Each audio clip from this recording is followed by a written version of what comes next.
ये मैंने सुंदर कथा जो आपको सुनाई भगवान श्री उमा जी से कह, ये हमने भगवान के पावन चरित्र को जो जितनी बुद्धि में, ऐसी ही कागभूषण जी ने गरुड़ जी को सुनाई थी, जैसे मैंने आपको सुनाई। ये भगवान की बहुत। जय श्री राधे प्यारे भक्तों, श्री प्रेमानंद जी महाराज जी के श्री मुख से जो भी वाणी निकलती है वह समझो रामबाण है। उस वाणी को सुनकर आप अपने जीवन में उतारिए और इस वाणी का सत्संग का लाभ उठाइए। जय श्री राधे। नए हैं तो चैनल को सब्सक्राइब कर लीजिएगा। थोड़े चरित्र हमने सुनाए, थोड़े गुण सुनाए, अमित गुण भगवान के हैं। भवानी अब और क्या सुनना चाहती है? पार्वती जी पुलकित हो गई और विनम्र कोमल वाणी में कहा, धन्य धन्य मैं धन्य पुरारी, सुन्यो राम गुण भव भय हारी। आज मैं धन्य हो गई, धन्य हो गई, धन्य हो गई, क्योंकि आप हमारे प्राणपति हैं और आपके मुख से भगवान श्री राम के पावन, हरि के पावन चरित्र को, जो जन्म मृत्यु के भय का हरण करने, आज मैं परम धन्य हो गई। हे कृपा समुद्र, आपकी कृपा से कृतकृत्य हो गई। अब मुझे कोई मोह नहीं रहा। अब मुझे कोई, इसका मतलब मोह था क्या?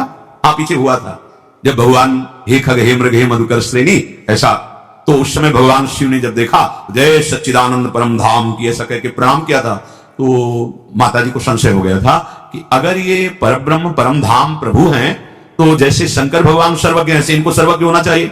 अगर सर्वज्ञ हैं तो फिर हे खग हे मृग हे मधुकर श्रेणी ये कैसे ढूंढ रहे हैं? लताओं से पूछ रहे हैं, मृग से पूछ रहे हैं कि तुमने कहीं सीता मृग नैनी को देखा है क्या?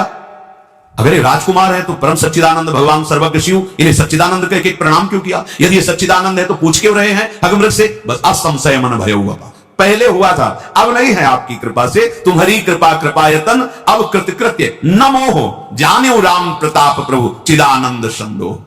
हे नाथ, आपके श्रीमुख रूपी चंद्रमा श्री राम की कथा रूपी अमृत को जो बरसा रहा है, हे मतिधीर, मैं अपने कर्णपुटों से उसे पान करके कृतकृत्य हो रही हूं। अम्बा बोल रही, बड़ा सुख मिला। प्रभु के चरित्र सुनते सुनते बस तृप्ति नहीं हो रही, ऐसा लगता है और सुनने को मिले। अगर कोई ये कहता है कि मैं तो रामचरित्र वो सुन चुका हूं, वो बात वो सुन चुका हूं, तो कह रहे रस विशेष जाना तेना है, इसका मतलब अभी उसको रस प्राप्त नहीं हुआ, इसीलिए कह रहा है नहीं मैं ये बात तो मैं सुन चुका हूं। जो जीवन मुक्त महामुनि है वे भी बार बार भगवान के चरित्र सुनते रहते हैं। जो संसार रूपी समुद्र से पार जाना चाहता है उसके लिए सहज उपाय है संसार से पार होने का। क्या? भगवान के चरित्रों को सुनते रहो, भक्तों के चरित्रों को सुनते रहो। जब कानों से भगवान के चरित्र को सुना जाता है तो भगवान हृदय में जाकर विराजमान हो जाते हैं, सारे दोषों को नष्ट करके उसे परम पद प्रदान, श्रवण मात्र से भगवत प्राप्ति। भगवान के ऐसे पावन चरित्र है। जगत में कौन ऐसा कान वाला है जिसको भगवान के चरित्र अच्छे न लगे?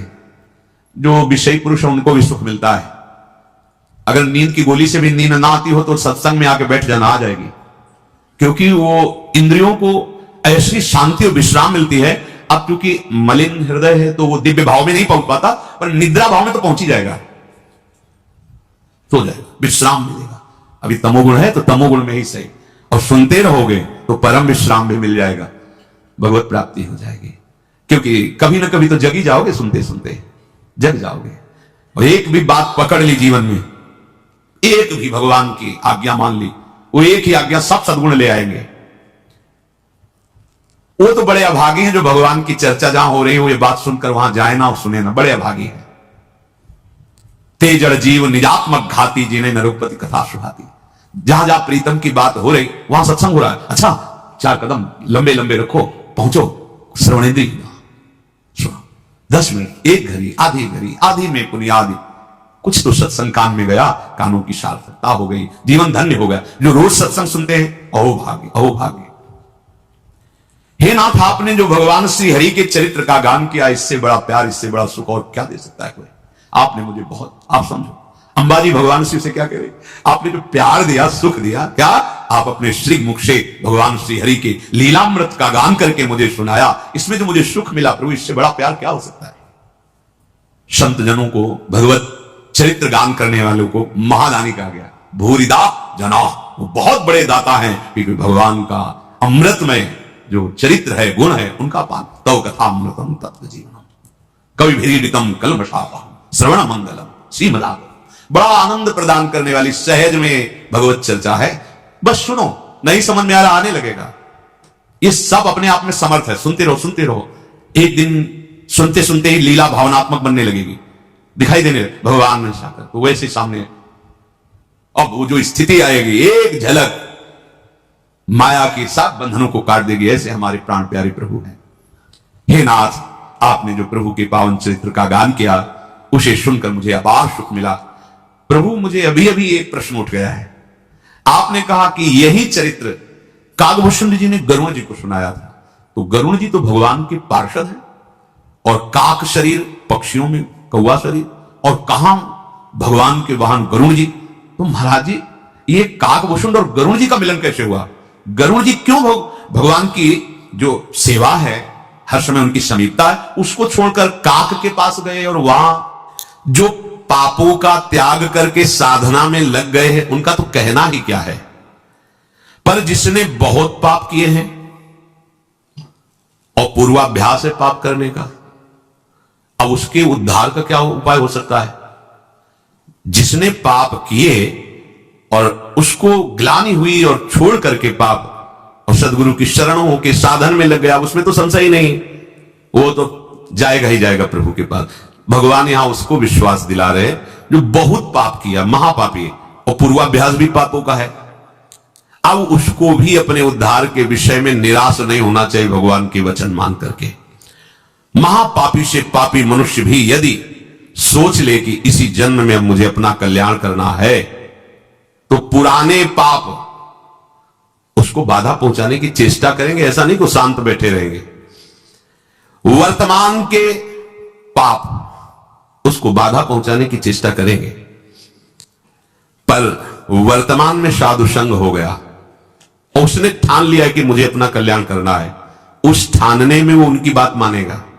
वर्तमान के पापों पर रोक होनी शुरू हो जाएगी, और उनकी बात मानने पर उपासना में धीरे धीरे रुचि होने लगेगी, और जहां रुचि हुई तो पूर्व पाप जो बाधक हो नष्ट होना प्रारंभ हो जाएंगे।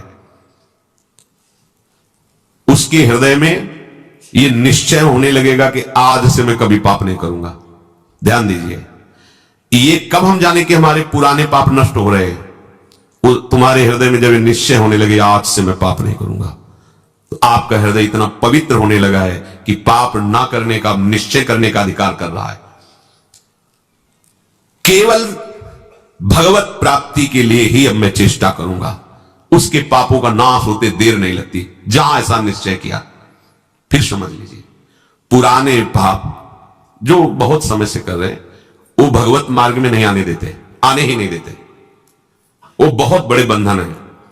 कहीं भगवत कृपा से साधु समागम के शब्द पड़े और ये लगा कि मैं तो महान पाप करने वाला नीच हूं, मेरा कल्याण कैसे होगा? देखो, वचनों का प्रभाव, सत्संग सुनने से मेरा कल्याण कैसे होगा, ये बात आ गई।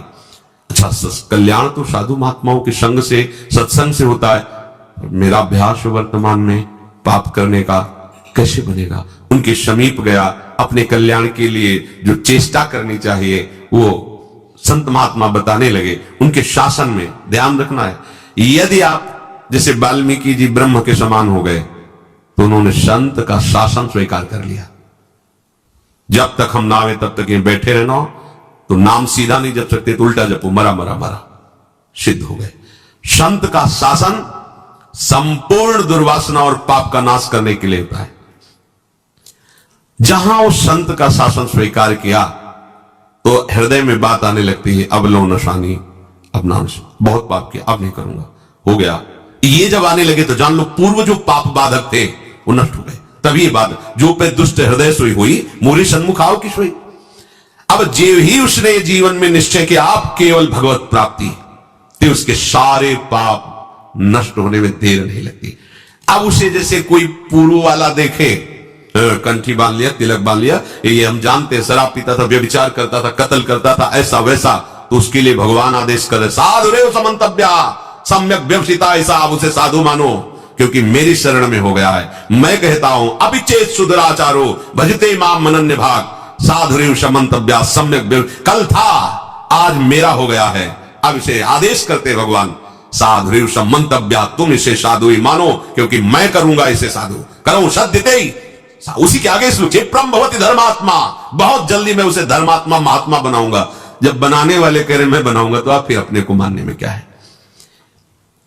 ऐसे उसके पाप नष्ट हो जाते हैं जैसे 100 वर्ष से घना अंधेरा छाया हो और आप प्रकाश प्रकट करें, तो 100 वर्ष में ही क्या हो, अंधेरा नष्ट होगा क्या ना, 1 मिनट में खत्म हो जाए। वो प्रकाश जो ही जला, अंधेरा खत्म। ऐसे ही पाप नष्ट होता है। बोले बहुत पुराना पापी है और ऐसे ही खत्म हो गए। ऐसे खत्म होता है शरणागत का पाप, जैसे 100 वर्ष से साल में अंधेरा है, एक बल्ब जला, 1 सेकंड में प्रकाश हो, खत्म। अंधेरा 100 वर्ष का। अब उसके लिए यह सिद्धांत नहीं कि 100 वर्ष आप प्रकाश करो तब अंधेरा खत्म, नहीं, ऐसे एक क्षण में पाप सारे के सारे भस्म शरण ने स्वीकार कर लिया।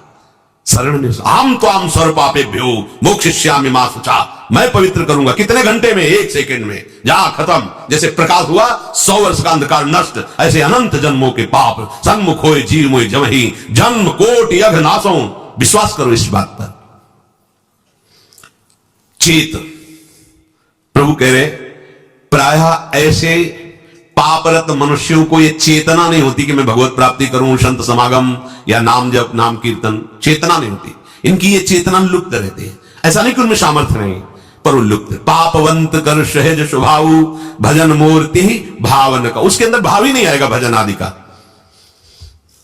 तो चेत, ऐसे जो पापात्मा जन होते हैं, पहली बात उनके अंदर सत्संग में जाना या भजन आदि इसकी रुचि ही नहीं हो। अगर कहीं भगवत कृपा से या किसी, अब जैसे उनके अंदर ये रहते हैं, उनकी पत्नी भगवत चरणारविंद की, महाप्रभु की शरणागत है, आश्रित है, तो कैसा कृपा बन रहा है। वो जरूर बोलती, उस समय फिर मंजीरा लेकर राधा लाओ कर, ये तो बढ़िया, राधा नाम कीर्तन कर। यद्यपि ऐसा नहीं करना चाहिए, ऐसे दुर्व्यसन नहीं कर, पर दुर्व्यसन नहीं छोड़ सकते और राधा नाम स्वीकार कर लिया, तो इस बात हमें विश्वास है राधा नाम की महिमा पर निश्चित आपका मंगल होगा। निश्चित आप इसी जन्म में ऐसी घृणा करेंगे कि देख लेना, निश्चित ये नाम और ये भगवत प्रीति, ये भगवत प्रीति है। मैं नीच हूं, मैं पामर हूं, अधम हूं, पर प्रभु आपका नाम, आपका गुण कीर्तन, आपकी महिमा, छुट्टी 84 भ्रमंते निर्खय जुगल किशोर, ये हम सत्य मानेंगे। इस असत वृत्ति की सत्ता नहीं है, और इसकी राधा नाम की 84 जी किसकी सत्ता है। इस असत वृत्ति की सत्ता नहीं है। ना सतो विद्यते भाव, ना भाव विद्यते सत्ता। ये सत्य वृत्ति तुम्हारा परम मंगल कर देगी। अब जो दिखाओगे वही देखेंगे, जो सुनाओगे वही सुनेंगे, जैसे रखोगे वैसे। अभी मुक्त, अभी इसी क्षण मुक्त, बिगड़ी जन्म अनेक की, अब ही सुधरे। आज समझ में आती है बात, अब ही सुधरे। हम कर्म करके चाहते हैं मोक्ष पद, कर्म से मोक्ष पद नहीं होता, कर्म त्याग से मोक्ष पद होता है। कर्म का कर्ता भाव त्याग, कर्म का फल त्याग, जो बचा हुआ आपका स्वरूप होगा। शरीर संबंध, शरीर की क्रियाओं से संबंध, शरीर के भोगों से संबंध, शरीर संबंधियों से संबंध का त्याग, तो बचा वो परमात्मा स्वरूप। अभी मुक्त हो गए। अभी सारी साधना इसी बात की है।